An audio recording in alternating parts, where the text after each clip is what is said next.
नमस्कार साथियों, आज एक बेहद खूबसूरत जगह पे हम आ चुके हैं।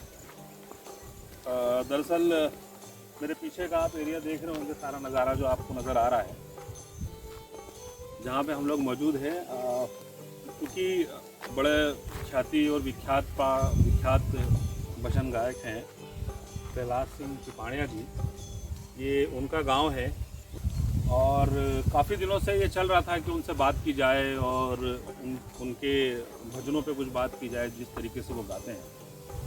तो उसके लिए हम तलाश में थे, उनसे बात हुई, उन्होंने समय दिया तो हमें वहाँ से यहाँ आने का मिला। तो ये जो पगडंडी आप देख रहे हैं, इस पगडंडी का पर्पस यही है हमारे चैनल का कि पगडंडी से ही हम पगडंडी के मार्फत लोगों तक पहुँचते हैं।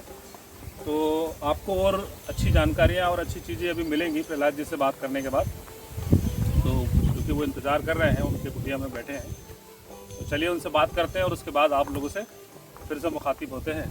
धन्यवाद।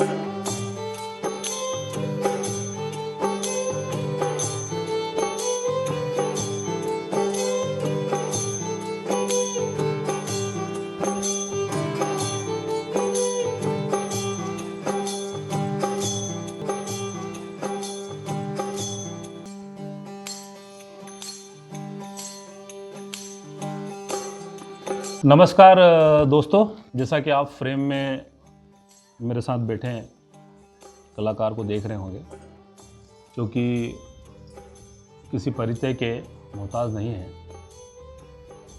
काफ़ी दिनों से हम सर्च कर रहे थे, काफ़ी कुछ यूट्यूब पे और अलग अलग इंटरनेट के माध्यम से हम पढ़ रहे थे, जान रहे थे। प्रहलाद सिंह टिपाणिया जी जो हैं हमारे बीच में हैं, और या ये कहें कि हम उनके घर आए हुए हैं आज ख़ास तौर पर उनसे बातचीत करने के लिए, जिनको देश दुनिया में काफ़ी लोग कबीर भजन गायक के रूप में जानते हैं। और जैसा कि आप कोई भी इंटरनेट पे जाके यूट्यूब पे अगर सर्च मारें तो आपको वो उम्दा आवाज़ वो आपको मिलेगी, प्लस भक्ति गीत पसंद करने वाले लोगों की जो लगाव जो होता है वो आपको इनके भजनों में सुनने को मिलेगा। हमने भी खोजा, हमने भी तलाशा, काफ़ी लोगों से जाना, पढ़ा, लिखा, ये सब किया। उसके बाद हमने टिपाणिया जी से संपर्क किया और आज लकीली ऐसा मौका आया है कि आज उनके घर पे आए हैं और ख़ास तौर पे कबीर जी की चरण पादुका हमारे सामने नज़र आ रही है। उन्हीं के सामने हम बैठे हुए हैं और टिपाणिया जी हमारे साथ मौजूद हैं अपने पूरे साज संगीत के साथ।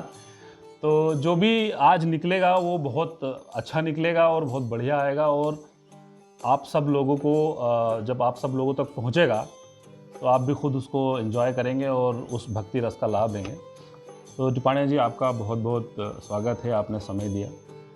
आपका भी हम बहुत हृदय से दुनिया खेड़ी में स्वागत करते हैं, और विशेष रूप से ये कबीर स्मारक के इस स्थल पर आप जैसे खोजी, आप जैसे भेदी, आप जैसी लगनशील व्यक्तित्व यहाँ पर कबीर की अंतर के अंदर जो लगाव और रुझान था उसमें आप यहाँ पर आए। आपका बहुत बहुत स्वागत है। और मैं यही चाहूँगा कि आपकी जो पैनी निगाह है, उस पैनी निगाह के मार्फत पूरे कायनात के लिए इन संतों की वाणी, इन महापुरुषों के, उन पीर फकीर ओलियों के जो संदेश हैं वो आपके थ्रू, आपके मार्फत पूरे दुनिया या पूरे कायनात के लिए जाए, ताकि आप और हम सब के बीच में किसी न किसी तरह की जो दूरियां हैं वो कम हो सके। और आज एक सुखद अवसर है कि आज हरियाली अमावस्या है जी, और इस हरियाली अमावस्या के इस शुभ पावन पर्व पर आप यहाँ पर आए। बहुत बहुत आपका स्वागत है, हम हृदय से आपका साधुवाद ज्ञापित करते हैं। तो चलिए शुरुआत करते हैं। तो आप टिपाणिया जी, सबसे पहले तो मेरी खुद की भी जिज्ञासा है मैं ये जानना चाहूँगा कि कबीर वाणी की तरफ या कबीर भजनों की तरफ आपका रुझान कब से और किन परिस्थितियों में या कैसे इस तरफ आप आए, किस किस कारण से इस तरफ आपका रुझान या लगाव इस तरफ बढ़ा है? देखिए, कबीर का रुझान पहले तो जब मैं पढ़ता था तो केवल 10 नंबर के लिए कबीर की साखियों के रूप में था, और मेरे जीवन में कबीर हम गाएंगे ऐसा हमने कभी सोचा ही नहीं, क्योंकि मैं गायक नहीं हूँ, हमने कोई संगीत की शिक्षा हासिल नहीं करी। परंतु मेरे जीवन में कबीर इस तंबूर की वजह से आया जी। माने इसकी जो आवाज़ है, इसकी आवाज़ हमने सबसे पहले 78-79 के दरमियान जब मैं शिक्षा विभाग में चला गया, काठगोड़ोदा के पास में गांव है गोरखेड़ी जी, वहाँ पर मैंने पहली बार तंबूर मेरी ज़िंदगी में देखा। मुझे उस समय पर यह भी मालूम नहीं था कि इसका नाम तंबूर है, परंतु इसकी आवाज़ जब हमने पहली बार सुनी तो उस आवाज़ से इतना झंकृत कर दिया कि मैंने उसी दिन निर्णय किया कि यार इसको सीखना चाहिए। और वो कार्यक्रम ख़त्म होने के बाद में हमने उनसे पूछा कि ये क्या है, कि को नाम कहीं है? तो गांव का लोग था तो बोले कि साहब एक है तो तंबूरों के, अच्छा, एक आदमी के साहब एक शारदा के, एक आदमी के क्योंकि बीणों के, इस तरह से उन्होंने नाम बताया। और उसके बाद में चूँकि हम शिक्षक थे, हमारे साथ में एक शिक्षक और भी थे जी, उनका भी नाम प्रहलाद सिंह था, वो प्रहलाद सिंह राजन राजपूत लिखते थे जी, मैं प्रहलाद सिंह टिपानिया। तो इस तरह से हम दोनों को बुलाया था तो हम गए और पहली बार मैंने वहाँ पर तंबूर देखा और इसकी आवाज़ की से प्रभावित होकर के हमने उनका कार्यक्रम ख़त्म होने के बाद पूछा कि यार हम इसको सीखना चाहते हैं। तो उन्होंने कहा ठीक है साहब आप आ जाओ। तो फिर मैं उसी गांव में रहने चला गया। मिडिल स्कूल काठगोड़ोदा में मैं काफ़ी साल तक रहा, तो मैं उसके बाद में काठगोड़ोदा में पढ़ाता था, परंतु मैं गोरखेड़ी रहने चला गया और वहाँ लगभग मैं 7 साल तक रहा जी, क्योंकि वहाँ पर तंबूर था। और तंबूर जब हमको दे दिया वहीं पर, तो रोज़ इसको बजाना और सीखने का जब प्रयास किया तो एक बात उन्होंने ये कही कि साहब तंबूर सीखो तो एक साथ गाओ भी सही, और जब गाओगा तो ये जल्दी बजाना आ जाएगा। अब हमने कभी गाया तो है ही नहीं, तो फिर हमने उनसे एक भजन लिखवा लिया और उसके बाद में उस भजन को गा करके तंबूर सीखने का प्रयास किया। पूरा भजन था खेती का जी। तो देखिए वो भजन की एक लाइन में सुना देता हूँ।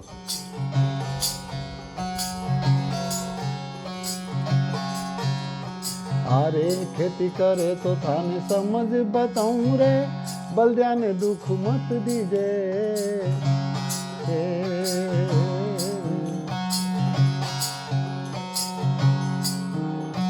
अरे बलदिया ने दुख मत दीजे रे मन तू ऐसी खेती कीजे।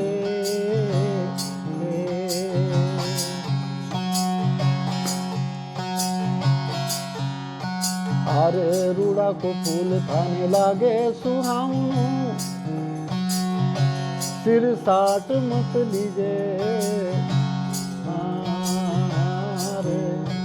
अरे ओसर खेत बीज मत बोदे, ओसर खेत बीज मत बोदे, घरे बैठोरी जे रे मन तू ऐसी खेती कीजे।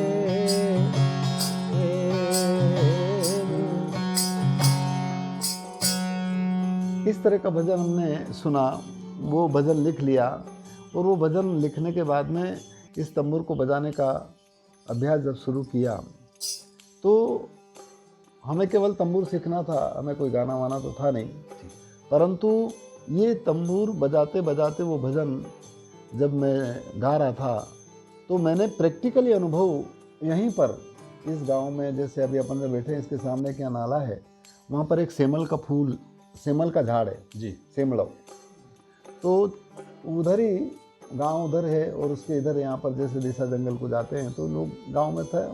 शौक से मैं बैठा था और एक पक्षी आया उस झाड़ के ऊपर बैठा और उसने चोंच मारी और वो जो फूल था सेमल का गुलाबी सुर्ख फूल है, हाँ, तो मैं जैसे उन्हें चोंच मारी और फूल टूटने नीचे पड़ी गई और जब वो नीचे गिर गया तो मेरे मन में प्रश्न उठा कि यार कहीं कबीर ने इके देखी नहीं क्यों। मैंने ये सोचा कि शायद कबीर ने इसको देख करके कहा होगा। क्यों क्योंकि वो फूल इतना सुंदर था और उस फूल की सुंदरता को देख करके उसके उसके रस को पीने के लिए, उसको लेने के लिए जब पक्षी आता है तो पक्षी ने जैसे ही चोंच मारी, फूल टूट करके नीचे गिर गया, उसके हाथ कुछ नहीं लगा। तो मेरे मन में ये आया कि देखिए, वो ये कह रहे हैं कि इस भौतिक संसार की ये सुंदरता को देख करके तू कहीं इधर उधर मत करना, वो तेरे को साथ आने वाला नहीं वाला। तो लक्ष्य तो ये था, परंतु घटना वो थी। और बस उसके बाद मेरे मन में लगा कि यार कबीर के जो पद हैं ये तो बहुत प्रेरणास्पद हैं जी, और ये तो जीवन का दर्शन है। वो हमें भी ये चेतना देता कि देखो, इन रंगीनियों में कहीं उलझ मत जाना, कुछ हाथ आने वाला है नहीं। तो बस उसके बाद में हमारा रुझान कबीर साहब के पदों और संतों की वाणी के प्रति रहा। हम बहुत भटके, पैदल जाना, और अधिकतर गाँव में पहले जैसे आपका यहाँ की जगह आया था तो आखिर रात भर भजन चलिया, तो शाम को बैठते 8 बजे से तो सुबह 5 बजे तक भजन, और उसके बाद में फिर घरे, और अधिकतर पैदल गए, कहीं साइकिल से गए, और इस तरह का चलता रहा। तो अधिकतर जगह जगह पर जहाँ जब भी गए तो वहाँ पर जो हमको अच्छा लगा वो भजन हमने लिख लिया, और बहुत सारे ऐसे भजन थे जो मौखिक याद किए। फिर हमारा संपर्क जो है वो देवास के पास में कालू खेड़ी है ना जी जी, तो कालू खेड़ी में जो चेना जी थे, चेना जी मारू करके बा साहब थे, वो काठ बड़ौदा बहुत आते थे जी।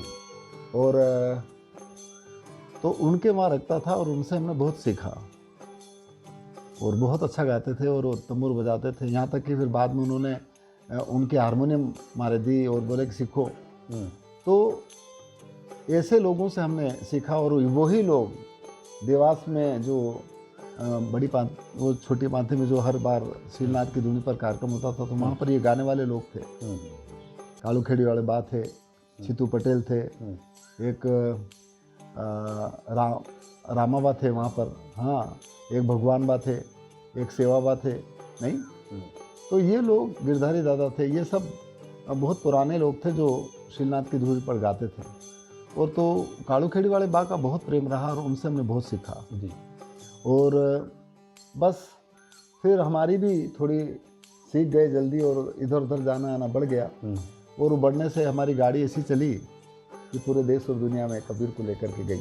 हाँ, तो निश्चित रूप से ये जीवन रूपी गाड़ी भी जब तक चलेगी जब तक हम कबीर और संतों की वाणी को पूरे जनमानस या पूरी कायनात में रखने का प्रयास करेंगे।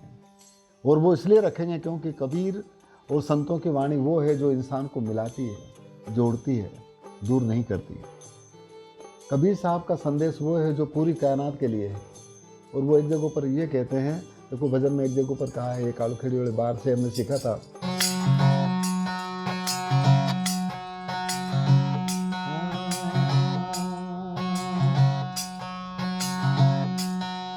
आँखियों में लालन साई, आँखियों में लालन साई।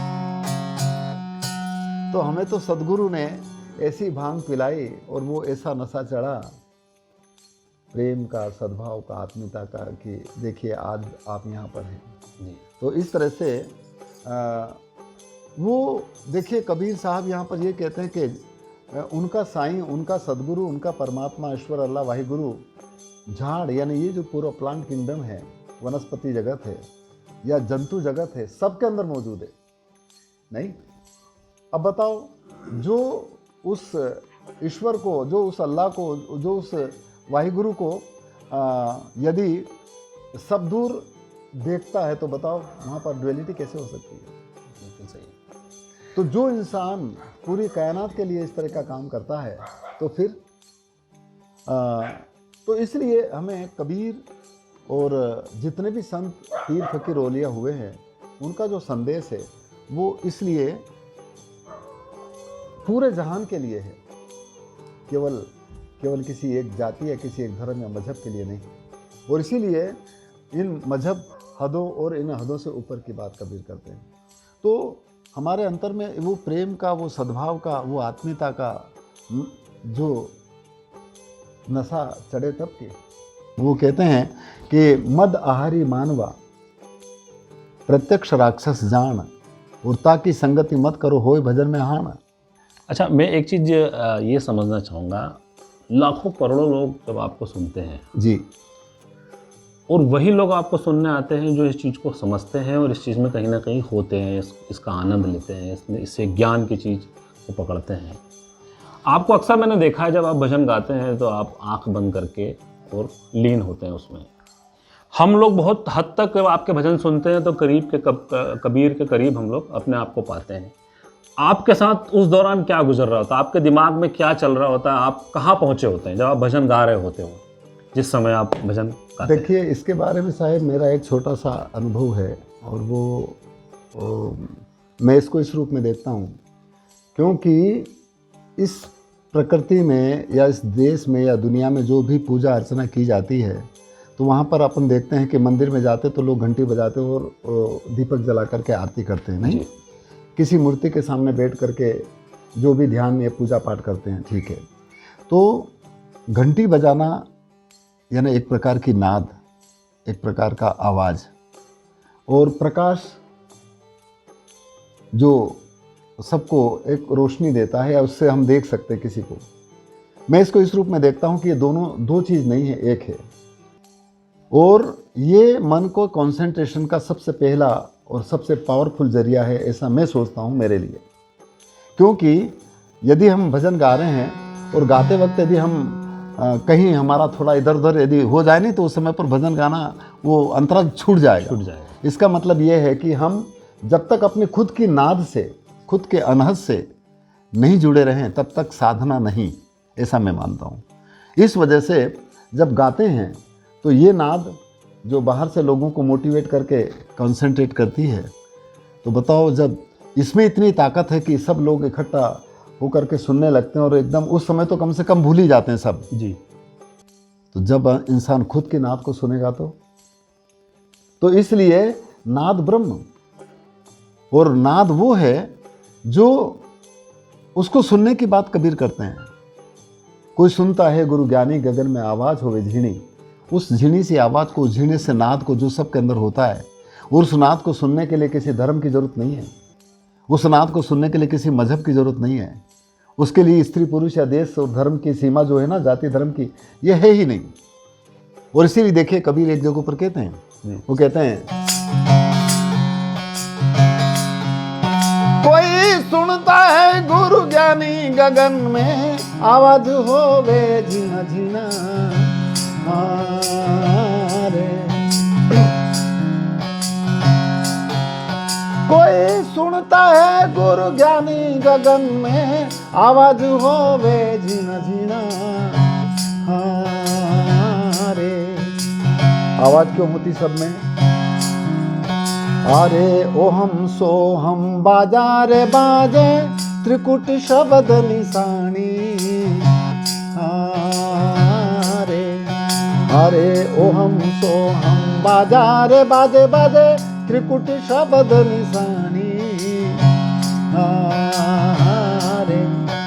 अरे इंगला पिंगला सुक्ष्म न जोया, इंगला रे पिंगला सूक्ष्म न जोया, श्वेत ध्वजा फहरानी गगन में आवाज होवे झीणा झीणा हारे। बहुत बढ़िया। और इसीलिए कबीर का एक पद आपको याद होगा, सुनता नहीं धुन की खबर, अनहद का बाजा बाजता, इस मन मंदिर में बाजता तो बाहर सुने तो क्या हुआ। तो बाहर तो इसलिए सुनाया जाता है कि कम से कम हम इकट्ठे हो जाएं और ये तो सुनो, और ये सुनोगे तो कभी कभी वो भी सुनेंगे। जी नहीं साहब जी। इसलिए शायद संगीत बहुत ज़रूरी है, और इसीलिए कबीर का ये संदेश है। अच्छा, जो हाल के दिनों में या कहें थोड़ा सा पीछे चलें, आपका तो खैर संघर्ष काफ़ी रहा है, इस चीज़ के पीछे हमारी बात भी हुई। बहुत सारे भजन गायक और नए नए कलाकार जो डिजिटल इक्विपमेंट के थ्रू या बढ़िया एडिटिंग और बढ़िया सेटअप के साथ जो भजन गाते हैं जी, हम लोगों ने उनको भी सुना है। उनकी शब्द और जो भी उनके लिरिक्स होते हैं उसमें भी हम देखते हैं कि जैसे कबीरा, कई लोग उच्चारण में कहते हैं कि कबीरा करके, जैसे हाँ आप बॉलीवुड से देखेंगे कुछ भजन गायक हैं जो उस तरीके से, लेकिन आपके भजन गाने की शैली में हमने ये चीज़ देखी है कि आपने शब्दों को तोड़ मरोड़ के कभी प्रस्तुत नहीं किया है, जो जहाँ जिस तरीके से सम्मानजनक तरीके से बोला जाना चाहिए वैसे। तो आप इन चीज़ों को किस तरीके से देखते हैं? भजन बहुत लोग गा रहे हैं और बहुत अलग अलग तरीके से तोड़ मरोड़ के गा रहे हैं। जी जी, तो इसका एक उदाहरण हम बताएं आपको। हाँ। अनुराधा श्री राम परशुराम है, जो चेन्नई की बहुत सरल और बहुत अच्छी और बहुत बड़ी गायिका है जी। वो यहीं पर उनका एक बार कार्यक्रम था और वो बहुत प्रेम रखती हैं। और जब उन्होंने यहाँ पर गाया तो उनके मुंह से यही आप जो कह रहे थे कबीरा, उन्होंने जब गाया तो कबीरा ऐसा कह दिया। तो एक सज्जन बीच में उठे के तुम कैसा गा रही हो, कबीरा कह रही हो। कबीरा शब्द जो है वो भी आया है कहीं पर, परंतु कबीरा का मतलब वहाँ पर जीव से है जी। और कबीर वो शख्सियत रही है जो इस तरह से रही होगी और जिसके मार्फत आप और हम उनके भजन गाते हैं या हमने सुना है। तो इसके लिए खोज, उसके लिए उसकी प्रत्यक्षानुभूति एक अलग विषय है। और हम जो भी गा रहे हैं या बजा रहे हैं या नाच रहे हैं, जो भी कुछ कर रहे हैं, निश्चित रूप से एक अच्छी बात है, वो खूब गाएं। कबीर केवल गाने की चीज़ नहीं है, कबीर केवल लोगों को रिझाने की चीज़ नहीं है। कबीर एक एहसास का विषय है जो हर इंसान के जीवन में होना चाहिए। पर कभी कभी ठीक है गा रहे हैं तो कभी कभी एहसास भी होगा, नहीं तो सब होता रहेगा। खलक मिला खाली हुआ ने बहुत किया बकवाद, और बांध हिलावे पाल नाने तामे कौन सुवाद। जिंदगी भर तक गाते रहे, बहुत अच्छी बात है। और यदि हमने जीवन में यदि थोड़ा सा भी उसका एहसास यदि नहीं हुआ तो कोई मतलब नहीं रखता जी। जिंदगी भर तक हम पूजा पाठ करते रहे, यहाँ रोज़ माथा टेक रहे हैं, रोज़ पूजा पाठ कर रहे हैं, और यदि इनकी रहनी गहनी का एहसास हमारे जीवन में यदि हुआ ही नहीं तो फिर क्या पाया। और इसीलिए आपको पता है एक पद है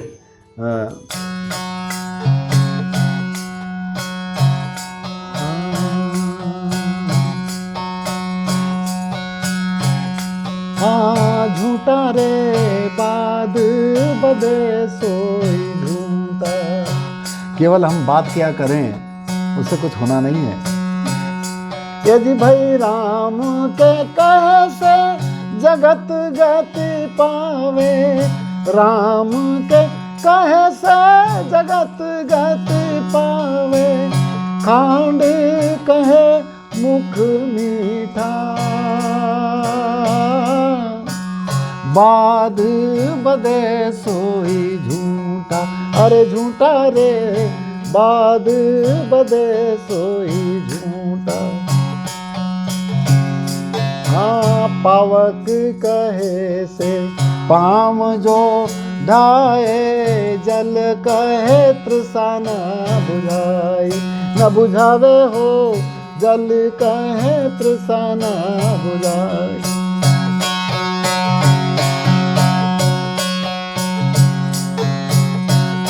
यदि भाई भोजन के कहे से भूख जो भागे, भोजन के कहे से भूख जो भागे, तो दुनिया तर जाई। बाद बदे सोई झूठा।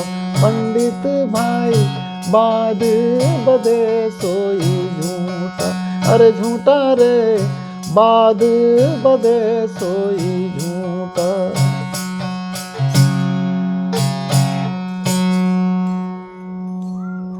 बहुत बढ़िया। यदि सकर सकर कहने से मुंह मीठा हो जाए तो राम राम के कहने से भी इंसान की गति हो जाएगी।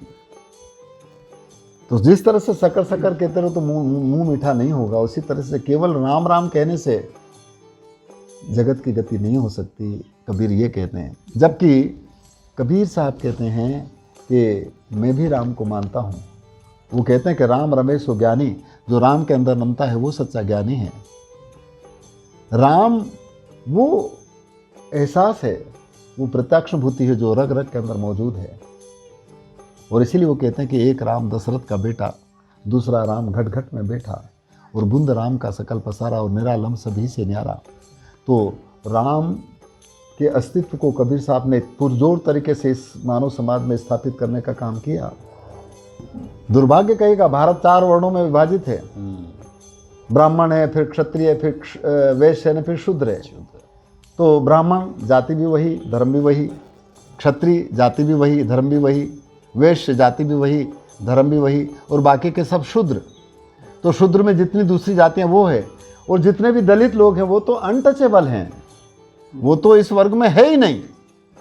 उनको तो देखने का, उनकी छाएं पड़ने का और उनको मंदिर में जाने का अधिकार ही नहीं है। पहले तो बिल्कुल ही नहीं था। जी जी, आज संविधान में हुआ, उसके बाद भी नहीं जाने देते। अभी भी नहीं जाने तो ये तो दुर्भाग्य कहिएगा यार।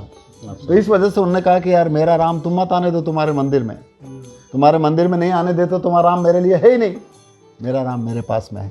अच्छा, अभी दुनिया में ना चारों तरफ हम देख रहे हैं कि एक अजीब सी नेगेटिविटी है कोरोना महामारी की वजह से जी।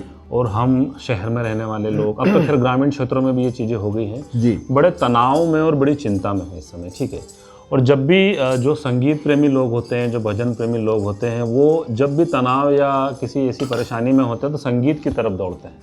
हम खुद भी उस समय वहीं बैठते हैं और उसको सुनना चाहते हैं। आप इस चीज़ से कभी, आप भी इंसान हैं, आपके साथ भी ऐसी कई चीज़ें होती होंगी जब आपको लगता होगा थोड़ा तनाव है या थोड़ा सा टेंशन है, आप कैसे उस तनाव को, उस टेंशन को दूर करते हैं? देखिए, मानव जीवन की प्रकृति जो बनी है उसमें स्वाभाविक रूप से ये अवस्था, ये परिस्थितियां सबके जीवन में आ सकती है। कबीर एक जगह पर कहते हैं कि तन धर सुखिया कोई ने देखा, जो देखा सो दुखिया हो। अभी ये कोरोना का एक संक्रमण जो रोग है, महामारी का रोग है पूरी दुनिया में, और इंसान मरने के डर से सब इधर उधर जाना आना बंद कर दिया, मुंह पे वो लगा लेते हैं, ठीक है, और मंदिर बंद हो गए, मस्जिद बंद हो गया, फलाना ये सब कुछ हो गया। मेरा जहाँ तक ख्याल है ये क्यों हुआ? कोरोना कोई ऐसा नहीं कि वो अभी है, वो तो पहले से भी था ना, आज भी है ना, बाद में भी रहेगा जी। परंतु ये प्रकृति के अंदर जो एक प्रकोप है, ये भी तो हो सकता है साहब। मैं ये मानता हूँ कि मनुष्य ने ही प्रकृति का सबसे ज़्यादा खराब किया, उसका दोहन भी किया, और प्रकृति में सबसे ज़्यादा गड़बड़ी शायद मनुष्य नहीं करी, जबकि हम अपने आप को ज़्यादा बिल्कुल सही, बहुत समझदार और बहुत ऊंचे और पता नहीं क्या क्या समझते हैं, और सबसे ज़्यादा खराबी भी शायद हम नहीं करी होगी। इसलिए वो दूसरे से तो मानने वाले हैं नहीं। आपने कह दिया कि चलो यहाँ प्लास्टिक मत लाओ, आपने कहा कि ऊपर जाकर के ऐसा मत करो, हम मानेंगे नहीं, हम करेंगे। तो इस वजह से उन्होंने सोचा कि यार ये मान ही नहीं रहे तो क्या करो। तो प्रकृति का अपना बैलेंस करने का जो नज़रिया है उसकी वजह से शायद ऐसा हो सकता है, ऐसा मैं मानता हूँ। फिर भी प्रकृति के सृजन और संरक्षण के लिए और इस पूरी कायनात के संरक्षण और संवर्धन के लिए हर इंसान को काम करना चाहिए, और वो प्रेम के मार्फत, वो सद्भाव के मार्फत, वो दया के मार्फत हम कर सकते हैं। तो ये बात एक आखिरी बस सवाल हम इसको लेके और ख़त्म कर दें, टाइम काफ़ी दे दिया आपने, कि आप एक अच्छे शिक्षक रहे हैं जी, ठीक है, बाकी भजन गायकी में तो आपको दुनिया जान रही है सारी चीज़ें, थोड़ा सा कहीं बीच में राजनीति की तरफ भी आपका सुर गया, राजनीति ही में अचानक से जो है वो ये कैसे हो गया, मतलब इस पर थोड़ा बताइए। राजनीति में शायद उसमें अपने आप को एक अच्छा नहीं मानता भी नहीं हूँ, और हम शायद उस लायक होंगे भी नहीं। फिर भी पार्टी ने यदि जो सोच और जो दृष्टिकोण से जाते हैं, शायद वो सोच और दृष्टिकोण से वहाँ लोग काम नहीं करते। कुछ लोग करते भी होंगे, ऐसा मैं नहीं कहता, परंतु फिर भी शायद मैं यदि जाता तो मुझे भी शायद मैं करता तो पूरी तरह से सेवा का दृष्टिकोण था, और ये था कि हम उसमें जाकर के वो जो अंतिम पंक्ति में व्यक्ति है उसकी पीड़ा को मैं जानता हूँ, क्योंकि मैं उस रास्ते से गुजरने वाला व्यक्ति हूँ।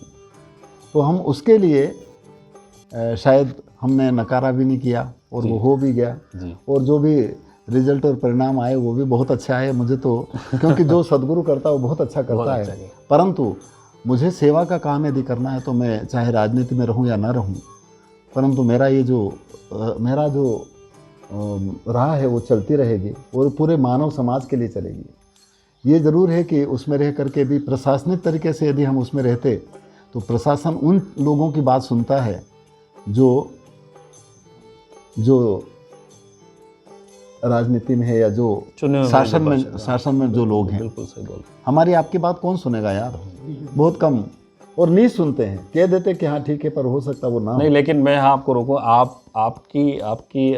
आपकी कला में और आपके इस म्यूज़िक में वो ताकत है जो आपकी आवाज़ करोड़ों करोड़ों लोग सुनते हैं। जी जी। और अगर कोई बात बोल दें, आज अभी इस समय भी अगर आप कोई बात बोल दें यहाँ से, तो आप ये मान के चलिए कि वो हर शख्स सुनेगा जो आपको जानता है, जो व्यवस्था को समझता है। मैं तो ये बात मानता हूँ साहब कि जो भी आदमी इस मानव समाज में रह करके किसी भी रूप में जो सेवा कर रहा है वो अनासक्त होकर के करे।